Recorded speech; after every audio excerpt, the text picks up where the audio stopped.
Hi, this is Rocky Fortune.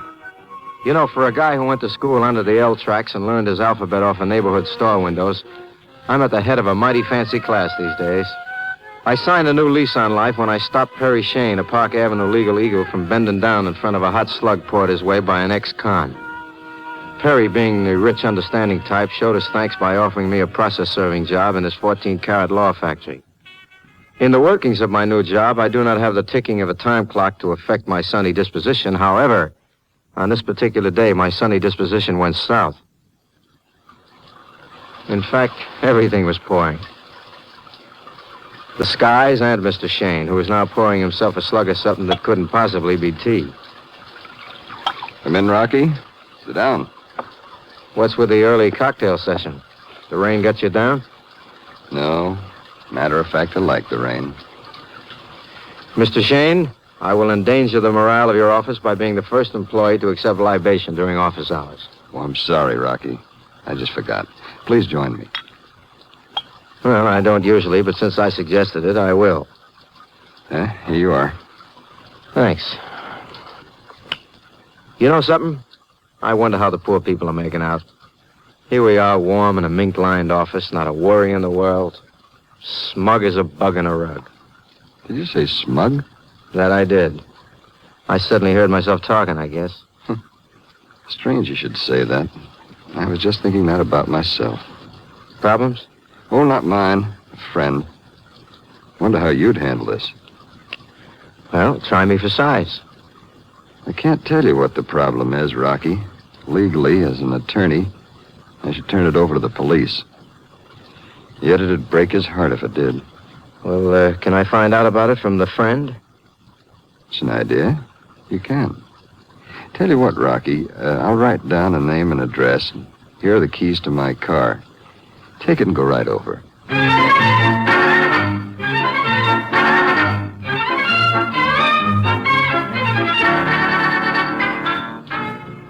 The name and address on the card sent me uptown to a swank number in the 90s.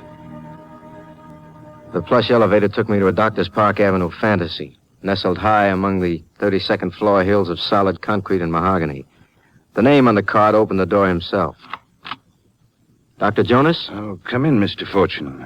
Perry Shane called me about 15 minutes ago. Let's go over here into my study. We'll be more comfortable. Fine, if I can wade through this rug. Oh, yes. I just want to make sure of one thing before we go into the study. Excuse me. Stanley? Stanley? Yes, Dad? I just wanted to make sure you were in. Make sure you talk to me before you leave. Don't worry. I'm right here. That's my son. Everyone else is gone. I wanted to make sure we weren't overheard. Yeah, it's a real lush layout. You live here too, Doc? I have the entire floor. I live and office here. Of course, being head of the Witherspoon Clinic, I also office over there. Please sit down. Thanks. What's on your mind, Doc? Perry has told you nothing of what's going on? From where I sit, he's clean. He knows nothing about it. I suppose it has to be that way. As an attorney, he'd be duty-bound to go to the police. Maybe I can help get you started. From the way you talk to your son, I figure maybe he's in trouble. We're both in trouble. I have to inventory next week, and I have no way of explaining the disappearance since I can't account for it in my records. Disappearance of what, Doctor? Why, drugs, Mr. Fortune. A large quantity of drugs have been stolen from my cabinets. So why not call the cops? Because the thief is my son, Mr. Fortune. Do you know how much is missing? Over the past year, I'd say at least $25,000 worth. Wow. Isn't that a lot of dope for one doc to be stocking? That's for this office and the clinic. However, it is a ridiculous amount. Additional orders have gone through with my signature forged to them. I found one in my son's room. He's not only a thief, he's a forger as well. Is he on the stuff? Of course. He's been on it for quite some time. Can't you quiet the whole thing by just sending him away for the cure? If it were only that simple. I have to keep narcotic records, of course. I have to account for everything I prescribe. How can I account for $25,000 worth of drugs in 1 year? The amount is ridiculous. And that means if you don't put him in the can, you lose your license and you go to jail yourself. Exactly. He can't possibly be taking that amount himself. Of course not. And he refuses to tell me what he's been doing with it. How about letting me talk to him? I wish you would. I can't talk to him anymore. I get almost hysterical. I keep wishing that I can't even say it. Why don't you try? Might ease you off a bit. My wife died 4 years ago. I keep wishing that he had died instead of her. Oh, take it easy, Doc. Let me talk to him.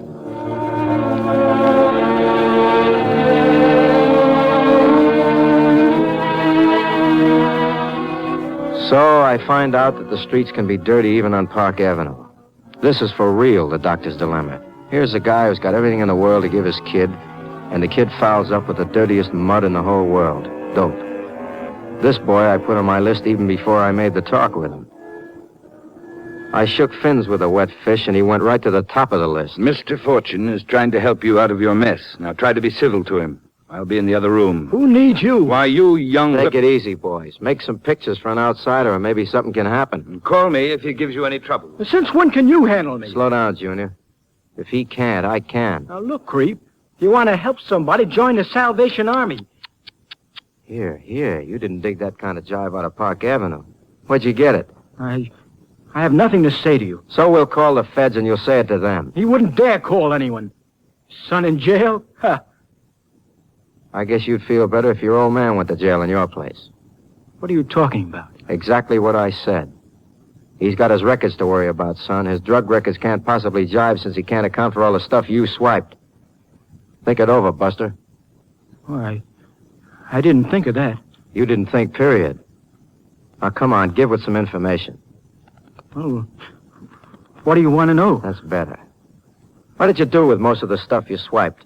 I mean, outside of what you used yourself. I sold the stuff at school. But why? Doesn't the old man give you enough loot? I guess so. For ordinary expenses. So what's the extraordinary expenses? The usual thing. Dates. I played some horses. And you also maybe needed something stronger than the stuff you swiped from your old man. Something like heroin. Oh, look, please don't tell my father. He doesn't know yet that it's heroin. Why don't you stop it, kid? If you're on the kick, get off of it. I can't. I tried. I tried everything. You tried everything but going to your old man who could cure you. I couldn't go to my old man for anything. He don't know I'm alive. All right, take it easy now. Sit down. Dr. Jonas. Yeah? Will you come here for a minute? Now, look, kid. When your father gets in here, I'm going to make the same question, and you give me the same answer. Maybe if we blow some of the smoke away, we can get the team together. You having trouble with my son? No trouble at all, Doc. Please sit down. It's an effort to sit in the same room with him. Well, maybe if you sat in the same room a little more often, this wouldn't have happened. You two are still on the same team, so act like it, will you? Now, look, just a couple of minutes ago, Doc, I asked your son why he didn't go to you to ask him to kick the heroin. Heroin? My own son on that filthy habit, and I didn't know it? That's what I'm getting at. You, a doctor with a son on the rottenest kick of all, and you haven't seen enough of him to see it. Where did you get it, Stan? I don't have heroin in my office. He hasn't told me yet, Doc. But I'll make he buys the stuff with the loot he makes by selling the milder stuff he swipes from you. Well, why? You have money from your mother's estate? Doctor, look. Yes, look. Look at my son, a thief, a forger. Why do you think he did all of this, Doc? Who knows why he did it? What would make my own son put me in a position where I would either have to send him to jail or be sent there myself? I'm sorry, Dad. I never realized about the drug record. She said that... I mean, I didn't know.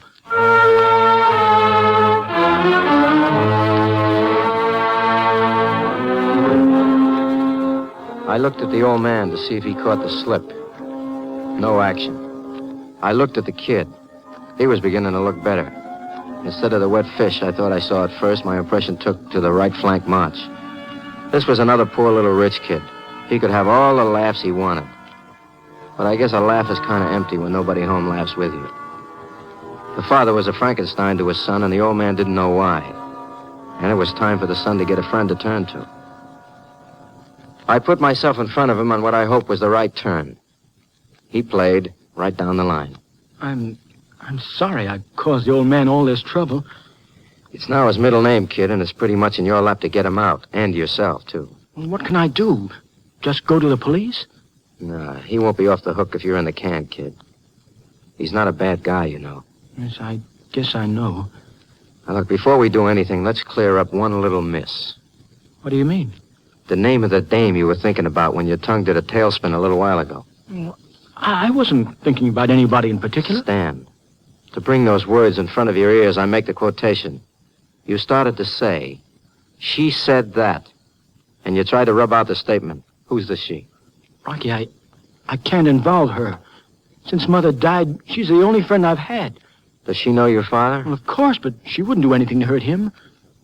If she knew about the drug records and let it go on, believe me, she'd hurt him. Is she more important to you and your old man? I don't know. Why can't I go to the police and confess the whole thing? Why do I have to hurt everybody I love?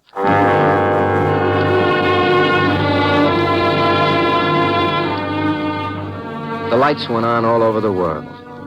19 years old and in love with the only gal he could turn to. A gal who knew something about the narcotics record. This the doc must know about.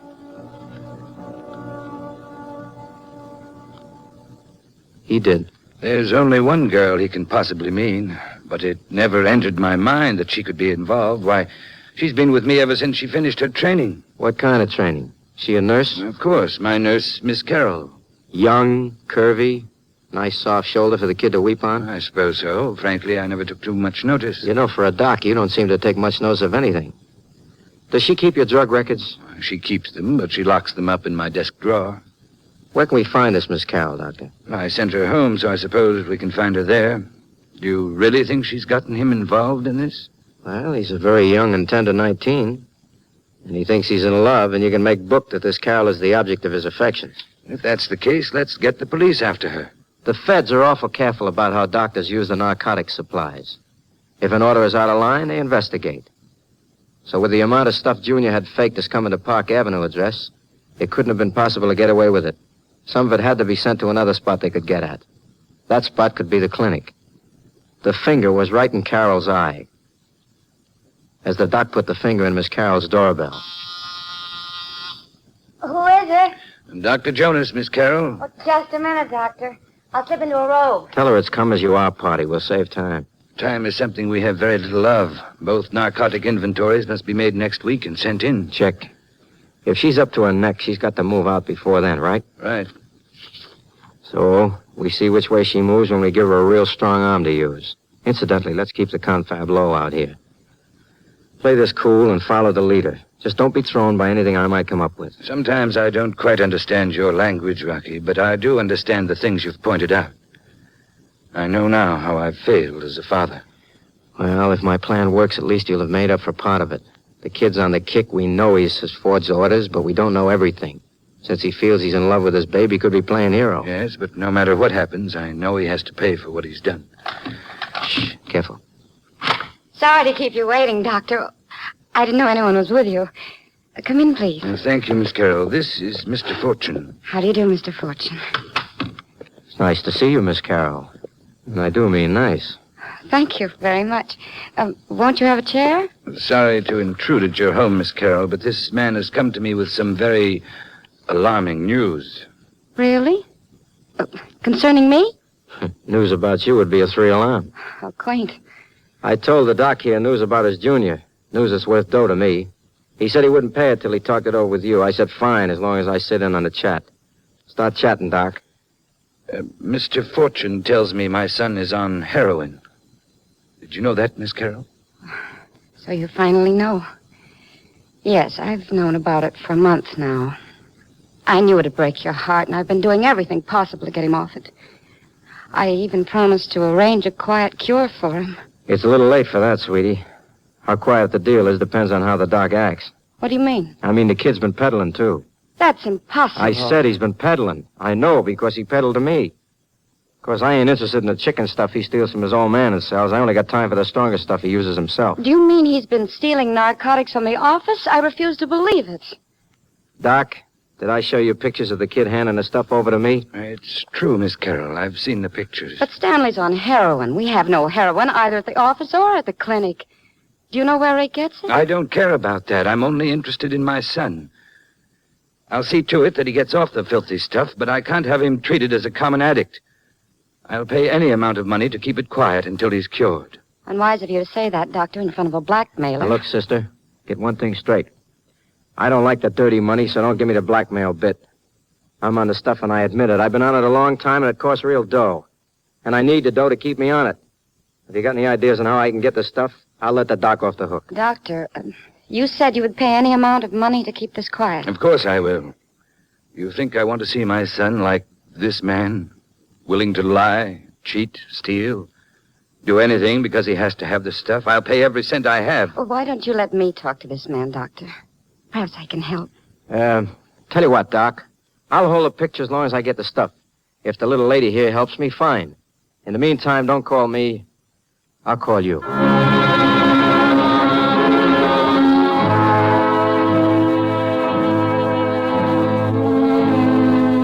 I felt like giving the doc an Oscar for falling in with the line I was pushing out. Now it was up to me to keep the little lady entertained till he got back to Junior and gave him the lowdown. I was pretty sure of one bit. Papa had much more chance of getting Junior to listen to him now. But the kid had to be tipped before she got to him, and she was bound to call as soon as she was alone. So I had to keep steady company with this chick till Junior learned the facts of life. The doc took the hint and left us alone. Charm school went to work. You said all you wanted out of your negotiation is to be able to get the stuff you need? Long as I get what I need, I make like a mummy, but I hold on to the picture. What will you take to let loose of the picture? I already told the old man, 10 grand in cash. You'll give up the negative if I get 10,000 for you? Well, the doc brought me here, but no reason why I can't do business with you. I'll go to the bank first thing in the morning. You have the negative here by 10:30 a.m. I'll tell the doctor I won't be in tomorrow until 11:15. Cutting yourself in a little bit, huh? I'm looking after the doctor's interest. If you go near him again, I'll see to it that you don't get a cent. Don't worry about me, sister. As long as I get that dough, I'll be able to get all the stuff I need. That's all I want. Oh, stop whining and beat it. Okay. Don't get mad. Please don't get mad. I'll have that negative here at 10:30. Honest, I will.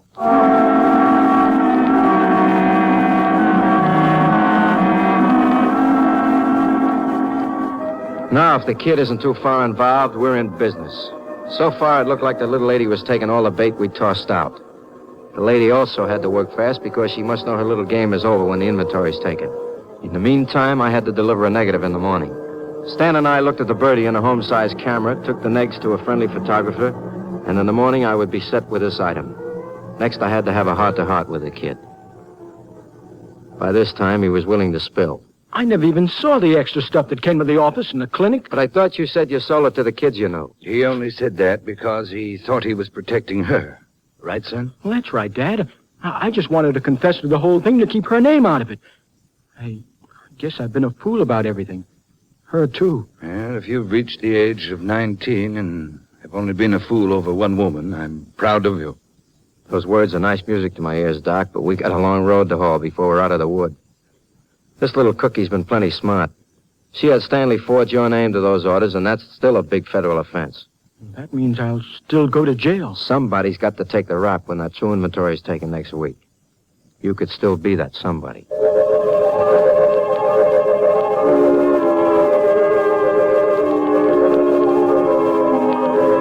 Both father and son looked pretty ragged when I told them that, but at least they were now standing together.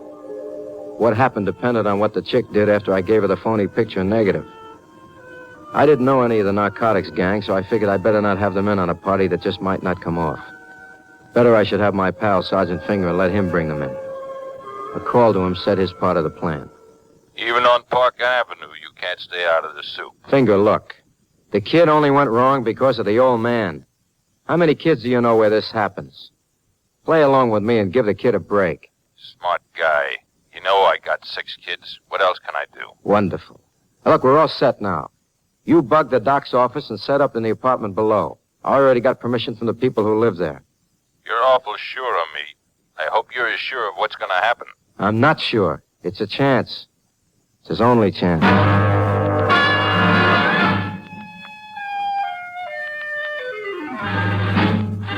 What's the idea of the Army, Finger?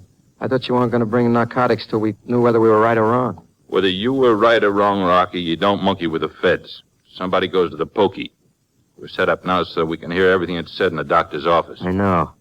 And if Carol says what I hope she says, the kid's in the clear. If not... If not, they take in the kid with the girl. I was just hoping I'd get a chance for another brainstorm, if I'm wrong. I give her the picture and the neg, and she knows the time is up when that inventory goes in. Now, if she only makes the move. So we listen. This is all a little difficult for me to understand. Nothing difficult about it, Doctor. You said you'd pay any amount of money to keep your son out of jail. I'm offering you the out. I've changed my mind about that, Miss Carroll. If my son has been selling narcotics to other juveniles, I'm afraid he must be prosecuted. Look, Doctor, your son is guilty of one thing. He forged your name to those orders. Of course, he's also an addict. You mean my son did not steal any of the narcotics? He did not sell them? I controlled the whole setup. I supplied him with the stuff he used himself. I did the whole thing. And I know the time's short now. If he sold some stuff to this fortune, it couldn't have been much. But I now have the proof. And I'm holding the proof until you give me the money I need to get out of the country. Then you mean you're willing to take the blame for everything if I turn over $100,000 cash? That's right. I'll have that money, plus what I've been making throughout the year on the sale of the other stuff. I'm willing to admit my game, sir. Move in and take all this down, boys. And then you can move upstairs and take her.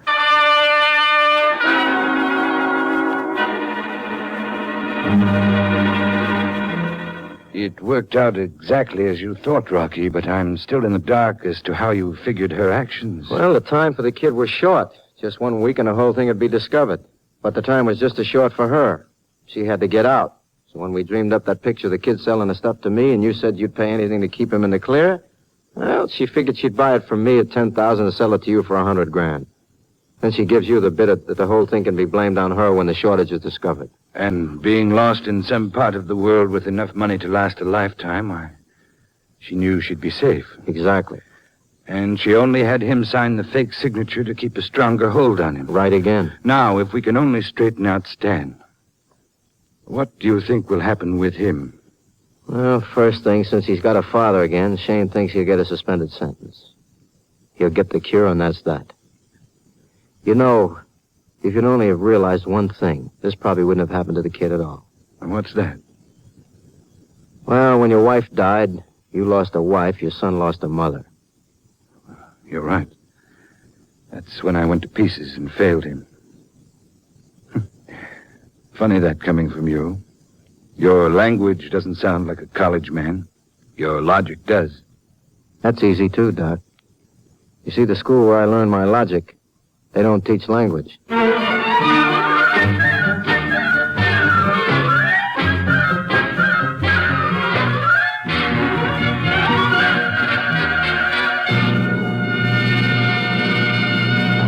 NBC has presented Frank Sinatra as that footloose and fancy-free young gentleman, Rocky Fortune.